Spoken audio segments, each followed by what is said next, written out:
Bonjour, voici aujourd'hui l'exercice numéro 4 de l'examen final d'analyse 2022-2023.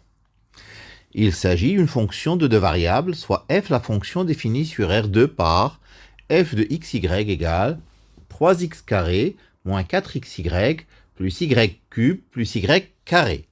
Déterminer les points critiques de f et déterminer la nature de chacun de ces points critiques. Alors, donc notre fonction, c'est 3x carré moins 4xy plus y cube plus y carré. F est de classe C infinie sur R2 car c'est une fonction polynomiale. Pour chercher ces points critiques, nous cherchons les dérivées partielles premières. Donc d rond f sur d rond x, nous dérivons par rapport à x, ça nous donne 6x moins 4y. D rond f sur d rond y, nous dérivons par rapport à y, ça nous donne moins 4x plus 3y carré plus 2y. Ainsi, le couple AB est un point critique de f si et seulement si, donc lorsque nous remplaçons x par a et y par b dans les dérivées partielles, donc les équations donnent 0, c'est-à-dire 6a moins 4b égale à 0, moins 4a plus 3b carré plus 2b égale à 0. Ce qui nous donne, dans la première, b égale 3 demi de a, et je remplace b par 3 demi de a dans la seconde, j'obtiens moins 4a plus 3 fois 9 quarts de a carré plus 3a égale à 0. C'est-à-dire b égale 3 demi de a et 27 quarts de a carré moins a égale à 0. Ce qui donne a égale à 0. Je factorise a dans la seconde. A facteur de 27 quarts de a moins 1 égale à 0. Donc a égale à 0. Ce qui donne dans la première b bien sûr égale à 0. Ou bien a égale 4 sur 27. L'autre solution.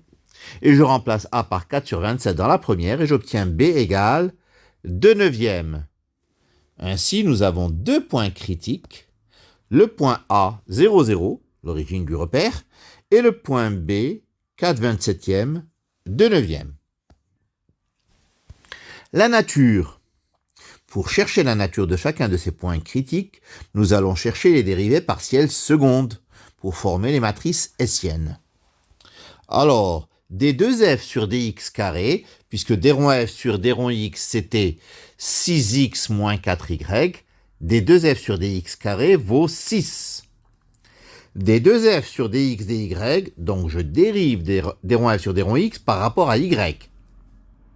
Ou bien d rond f sur d rond y par rapport à x, ça donnera le même résultat. C'est ce qu'on appelle le théorème de Schwarz. Donc d2f sur dx dy vaut donc moins 4. Et d2f sur dy carré vaut 6y plus 2. Pourquoi 6y plus 2? Je dérive d rond f sur d rond y par rapport à y et j'obtiens, bon, moins 4x donnera 0, 3y carré me donnera 6y et 2y me donne 2, donc ça fait 6y plus 2. Donc en A qui est 0, 0, la matrice hessienne c'est 6, moins 4, moins 4, 2. Je remplace bien sûr y par 0. Donc, d'après les notations de Monge, R égale 6, S égale à moins 4, T égale 2. RT moins S carré, ça vaut 12 moins 16 égale à moins 4, qui est négatif. Quand RT moins S carré est négatif, nous avons un point celle, ce n'est pas un extrémum. En A, il y a un point celle, ce n'est pas un extrémum.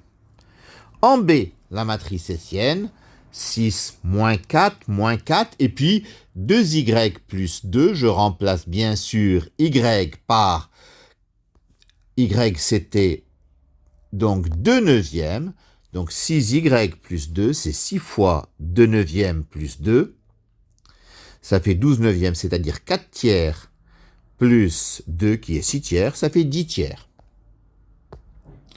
Donc, H2, c'est 6 moins 4 et 10 tiers.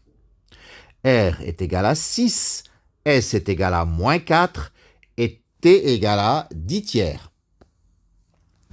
RT moins S carré vaut 6 fois 10 tiers, ça fait 20, moins 4 au carré, ça fait moins 16, ça fait 4. 4 est positif. Donc, RT moins S carré est positif, le déterminant est positif. R égale à 6, il est positif aussi. Nous avons donc un minimum local. Donc, en B, il y a un minimum local. Donc, nous avons deux points critiques. Le premier, 0, 0, qui est un point seul, qui n'est pas un extrémum. Et le second, le point B, 4 sur 27 et 2 sur 9, est un minimum local. Voilà pour cet exercice 4 de notre examen. Je vous remercie de votre attention.